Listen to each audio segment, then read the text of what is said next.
குறிப்பாக தமிழக வெற்றிக் கழக தலைவர் விஜய் பேசும் பொழுது அவருடைய தேர்தல் சுற்றுப்பயண பேருந்துக்கு அருகில் இருந்தவர்கள் மயங்கி விழுந்திருக்கக்கூடிய காட்சிகளும், அவர்களை காப்பாற்றுவதற்காக அங்கே இருக்கக்கூடிய இளைஞர்கள், தமிழக வெற்றிக் கழகத்தை சார்ந்தவர்கள் மற்றும் அங்கே நின்று கொண்டிருந்தவர்கள் முயற்சிக்கக்கூடிய காட்சிகளும் பதிவாகி இருக்கின்றன. அதில் ஒரு இளைஞர் விஜயனுடைய பாதுகாவலரை நோக்கி தன்னுடைய காலணியை கழற்றி வீசக்கூடிய காட்சிகள் பதிவாகி இருக்கின்றது.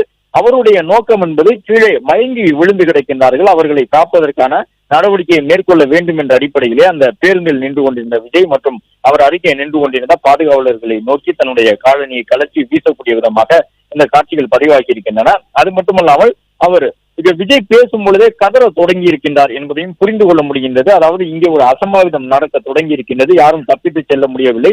அடுத்தடுத்து பலரும் மயங்கி விழ தொடங்கி இருக்கின்றார்கள். அவர்களில் எத்தனை பேர் உயிர் இழக்கக்கூடிய தருவாயில் இருக்கின்றார்கள் என்பது தெரியவில்லை.